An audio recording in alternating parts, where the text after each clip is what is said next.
जो आपके जो कैंडिडेट हैं बीजेपी प्रत्याशी गुरुग्राम लोग, उनका कहना है कि तमाम जो पार्टी के नेता उतार दिए गए, शायद मुझे क्या होता तो जरूरत भी नहीं पड़ती। देखिए, ये उनको का कहना नहीं बनता था। इतने पहलवान होते वो उम्मीदवार तो आके अपना चुनाव बिना भाजपा के लड़के देख लेते तो दिन में तारे नजर आ जाते। तारे तो दिन में अभी भी नजर आ रहे हैं। लेकिन यदि किसी को वहम हो तो अपना वहम आने वाले फिर 3 महीने के बाद चुनाव है, अपना वहम उसमें निकाल के देख ले तो अपनी हैसियत का पता लग जाएगा। सैलन की एक रैली की बात थी, उन्होंने कहा था कि उनको निमंत्रण तक नहीं दिया गया और 4 जून के बाद उनको भी देखने को। लोकसभा में ये चुनाव प्रबंधन के लोगों का काम नहीं है कि सबको बताए कि कौन कैंडिडेट कब नॉमिनेशन करना, या अपने सहयोगी हो वो उनका काम है। ये सुभाष बराला जी का काम या मेरा काम या पार्टी के किसी नेता का काम नहीं था। वो सबको सूचना देते घूमते, किस किस को सूचना देते घूमते, क्यों सूचना देते घूमते। तो ये कोई व्यक्तिगत फोन करने का विषय नहीं था। यदि वो कह रहे हैं तो गलत कह रहे हैं, मैं उनकी बात से बिल्कुल सहमत नहीं हूँ। सेक्टर 3 में जिस तरह से बात रखी गई, खुल के किसी तरह आपके लोगों को जो भाजपा के उनको घेरा गया कि 4 विधायक आते थे, यदि मोदी को नॉमिनेट नहीं करते तो सरकार भी नहीं बनती। ये मैं फिर कहता हूँ कि शब्दों का चयन राजनीतिक लोगों को निश्चित तौर पर करना चाहिए। शब्दों का चयन नहीं कर पाते, ईश्वर उनको सद्बुद्धि दे, और वो शब्दों का चयन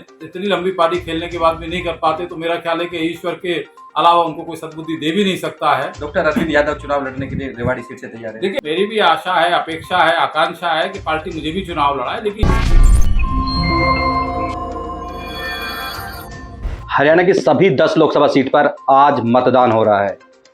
हमारे साथ भाजपा के वरिष्ठ नेता हैं डॉक्टर अरविंद यादव, सेक्टर 3 में मतदान करने के बाद पहुंचे, उनसे बात करेंगे। क्योंकि गुरुग्राम लोकसभा की बात करें, यहाँ पर उन्होंने मतदान किया। वहीं रोहतक लोकसभा सीट के वो संयोजक हैं। लगातार पिछले 2 महीने से लगातार पसीना बहा रहे थे, क्योंकि तमाम जो चुनावी प्रबंधन की कमान थी उनके हाथों में थी। किस तरह से, क्योंकि रोहतक लोकसभा सीट हरियाणा की सबसे हॉट सीट मानी जा रही है। ऐसे में वहां के क्या हालात हैं वो भी जानेंगे। पहले जानते हैं आखिर वोट देकर आए क्या मन में चल रहा था। सर, आपका स्वागत है।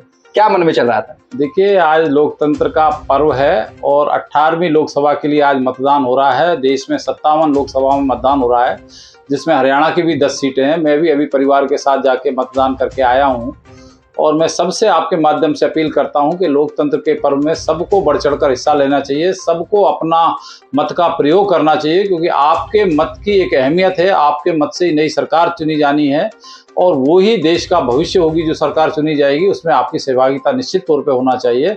इसलिए इतने टेम्परेचर के बावजूद भी जो हुजूम उमड़ा हुआ है, जो बूथों के ऊपर लाइनें लगी हुई है, मैं हिंदुस्तान के सब मतदाताओं से 57 लोकसभा से आग्रह करूंगा कि गर्मी की चिंता ना करें। ये देश के भविष्य का सवाल है, ये विकसित होते हुए भारत का सवाल है।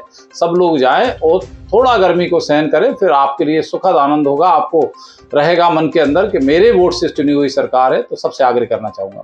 देखिए डॉक्टर साहब ने तमाम जो मतदाता हैं 57 लोकसभा सीट पर छठे जो चरण है उसमें मतदान लगातार चल रहा है, क्योंकि भीषण गर्मी है। पिछले दिनों हमने देखा था कि मतदान का प्रतिशत कम रहा था। ऐसे तमाम नेताओं की ओर से अपील भी की जा रही है। वहीं लगातार दैनिक साथी की ओर से भी अपील की जा रही है कि ज्यादा से ज्यादा मतदान में हिस्सा लें, ताकि, क्योंकि देश का चुनाव है, देश का भविष्य का निर्धारण का चुनाव है, अधिक से अधिक लोग मतदान करें और अपने कर्तव्य का निर्वहन करें। क्योंकि डॉक्टर अरविंद यादव गुरुग्राम लोकसभा सीट पर उन्होंने मतदान किया कि जो यहाँ से भाजपा प्रत्याशी केंद्रीय मंत्री राव इंद्रजीत सिंह चुनाव लड़ रहे हैं।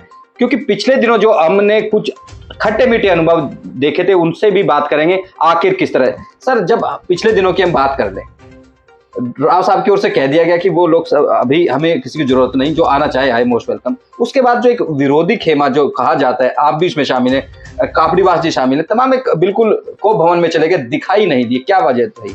देखिए, कोई को भवन के अंदर नहीं गया। सब भारतीय जनता पार्टी के सिपाही हैं और भारतीय जनता पार्टी को मां माना हुआ है। सबकी पार्टी ने अहमियत, पार्टी को पता है, सबके जिम्मे काम लगा हुआ था। मेरे जिम्मे भी पूरे हरियाणा की 10 लोकसभा का चुनाव प्रबंधन के नाते, मुखिया के नाते मैं रोहतक में बैठ के देख रहा था। बाद में मुझे रोहतक लोकसभा का कोऑर्डिनेटर बनाया तो रोहतक लोकसभा भी थी, ड्यूल चार्ज में मैं था। तो सारी रात दिन करके रोहतक के चुनाव को भी लड़ा और हरियाणा में 10 चुनाव स्मूथली तरीके से हो जाए उसका भी प्रबंधन हमने जो है बहुत बेहतरीन तरीके से किया है।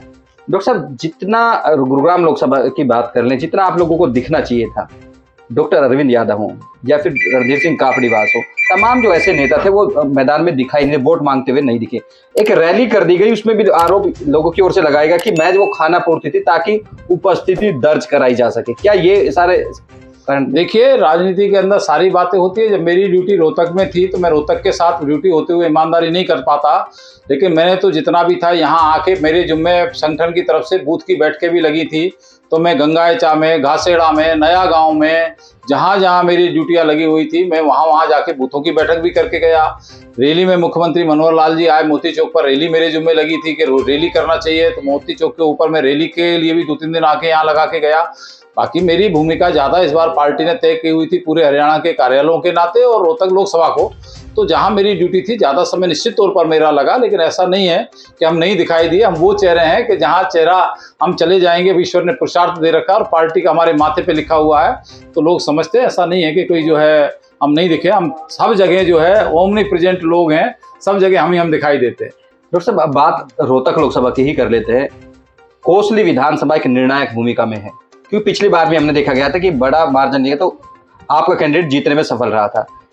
इस बार जो आपके जो कैंडिडेट हैं बीजेपी प्रत्याशी गुरुराम लोग, उनका कहना है कि तमाम जो पार्टी के नेता उतार दिए गए, शायद मुझे कहा होता तो जरूरत भी नहीं पड़ती। इसको किस तरह से देखते हैं आप? देखिए, ये उनको का कहना नहीं बनता था, क्योंकि भारतीय जनता पार्टी के कार्यकर्ता अकेला कोई बली नहीं है। अकेला इस देश के अंदर आज बली है तो नरेंद्र मोदी बली है, जिसके नाम के ऊपर सबकी गोटियां लाल हो रही हैं। देश का मतदाता मोदी को देख के वोट दे रहा है और भारतीय जनता पार्टी के पास इतनी बड़ी कार्यकर्ताओं की फौज है, इतने बड़े देवतुल्य कार्यकर्ता हैं, जिसके ताकत के कारण से सब कैंडिडेट अपनी बेतरनी को पार करने वाले पूरे देश के अंदर। इसके बाद यदि कोई उम्मीदवार कोई बात करता है तो इतने पहलवान होते वो उम्मीदवार, तो आके अपना चुनाव बिना भाजपा के लड़के देख लेते तो दिन में तारे नजर आ जाते। तारे तो दिन में अभी भी नजर आ रहे हैं, लेकिन तब ना तारे नजर आ जाते। लेकिन भारतीय जनता पार्टी का कार्यकर्ता स्वाभिमानी है और वो स्वाभिमान के साथ पार्टी को मां माना है। रात दिन आप लोगों ने भी देखा कि कितने जो लोग कहने वाले हैं, ये बयान देने वाले हैं, उनके साथ के लोग कितने मैदान के अंदर नजर आए और कितने भारतीय जनता पार्टी के कार्यकर्ता नजर आए। रात दिन अपना पसीना बहाने का काम किया एक एक कार्यकर्ता ने। उसके कारण से गुड़गांव की लोकसभा की सीट अब भारी बहुमत से जीतने वाले हैं। और मैं फिर आपके माध्यम से कहूंगा कि यदि किसी को बहम हो तो अपना बहम आने वाले फिर 3 महीने के बाद चुनाव है, अपना बहम उसमें निकाल के देख ले। ये देश भारतीय जनता पार्टी के साथ नरेंद्र मोदी के साथ है। इसके अलावा वो अपना नेता मानता है और वो जो है सपना देख रहा है विकसित होते हुए भारत का, और देश को फिर जो है देवतुल्य हमारे साधु संतों ने जो सपना देखा था कि हमारा कैसे विश्व गुरु बने, उसके कारण से मोदी जी के नेतृत्व में 10 साल में हमारी असीम विकसित भारत को हमने आगे बढ़ाने का काम किया। विकसित भारत बनाने की और हम संकल्परत हैं। तो वो होगा उसके करके देख ले, उनको अपनी हैसियत का पता लग जाएगा। ये भारतीय जनता पार्टी की ताकत है, मतदाताओं का प्यार है, मोदी जी का, मनोहर लाल जी का 9.5-10 साल का काम है। उसके नाते देश के अंदर मोदी जी के नाम पर और प्रदेश के अंदर हम जाएंगे। नौकरी जो हमने दी है, हमने जो शिक्षकों के तबादले की जो पॉलिसी हम लेके आए, हमारे पास इतने सारे बताने के लिए काम है कि उनके नाम के ऊपर हम विधानसभा में वोट मांगे और मोदी जी के नाम के ऊपर हमने लोकसभा में वोट मांगे।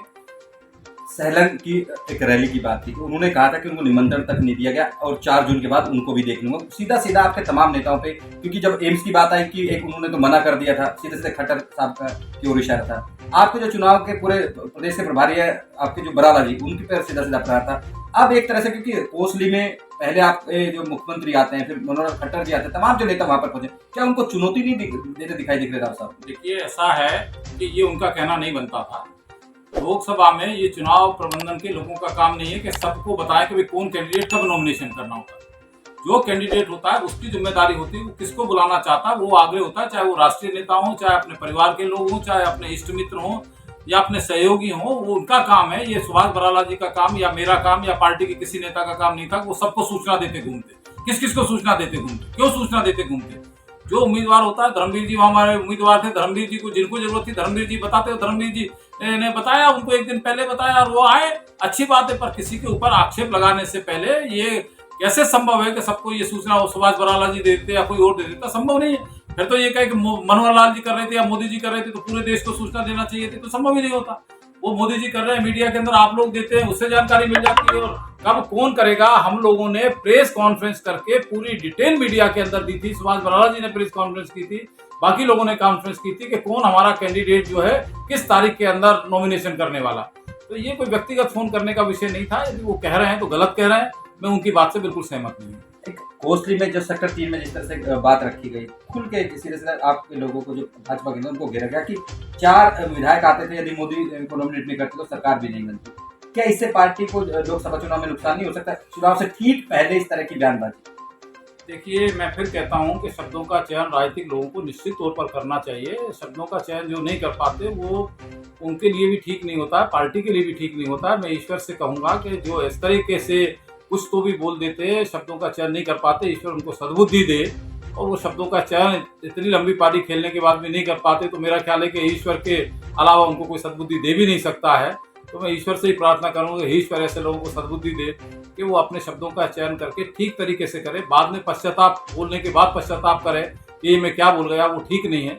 शब्दों का चयन करके बोलेंगे तो बाद में पश्चाताप नहीं करना पड़ेगा। अभी एक बयानबाजी भी थी, मुख्यमंत्री की लड़ाई करेंगे अब लोकसभा के चुनाव के बाद। कितना मजबूत दावा आप देखते हैं, क्योंकि अभी तो आपने सैनी साहब को मुख्यमंत्री बनाया है। देखिए, दावा करने का अधिकार हर एक को, जो राजनीतिक में मैं भी दावा करूंगा, सामने वाले भी दावा करेंगे, दावा करने का अधिकार है। लेकिन ये पार्टी के विधायक अपना दल का नेता चुनते हैं, विधायक जो चुन के आएंगे, मेरे दावा करने से कि मैं इसका दावा करूंगा उसका दावा करूंगा, ये कोई मायने नहीं रखता है। विधायक चुन के आएंगे जब चुनाव होंगे, और विधायक अपना नेता जिसको चुनेंगे, जो विधायक दल का नेता चुना जाएगा वो मुख्यमंत्री होगा। उनको चुन लेंगे तो वो मुख्यमंत्री हो जाएंगे, किसी और को चुन लेंगे तो वो मुख्यमंत्री हो जाएंगे। पर अभी से ये दावा करना कि मैं इसका उम्मीदवार होऊंगा, तो इस तरह से कोई ना कहीं दौड़ लगती है, ना कहीं कोई लोकतंत्र के अंदर या संविधान के अंदर ऐसी व्यवस्था है। वो विधायक दल का नेता विधायक ही चुनते हैं, जिसको चुनेंगे वो मुख्यमंत्री बनेगा। डॉक्टर साहब, आज का लोकसभा चुनाव लगभग करीब करीब संपन्न हो गया था। आप किस तरह से देखते हैं, क्योंकि माइक्रो मैनेजमेंट में आप माहिर माने जाते हैं, पूरे 10 और 11 कमल, किस तरह से आप कितने आश्वस्त हैं उसको लेकर? देखिए, 11-11 खिलेंगे, कहीं कोई शक शुबा नहीं है, कोई कहीं वो जरा सा भी नहीं है कि हम 11 के 11 कमल ना खिलाएं। करनाल विधानसभा भी जीतेंगे और बाकी 10 की 10 लोकसभा भी जीतेंगे। और निश्चित तौर पर जो हमारा पिछली बार का परिणाम था, वो परिणाम भी लोकसभा का हमको इस बार दिखाई दे रहा है। प्रबंधन के नाते भी मैं कह रहा हूँ, 10 की 10 सीट के मुझसे कोई बैठ के एक एक सीट का समीकरण समझना चाहे तो मैं वो समीकरण भी समझा सकता हूँ कि क्यों जीतेंगे। मेरे पास सब मेरी फिंगर टिप्स पर सारे आंकड़े हैं, सारी चीज़ें हैं, तो 10 की 10 सीट हम जरूर जीतेंगे। लास्ट क्वेश्चन, लोकसभा चुनाव लगभग कंप्लीट हो गया, अंतिम चरण 1 जून को हो गया।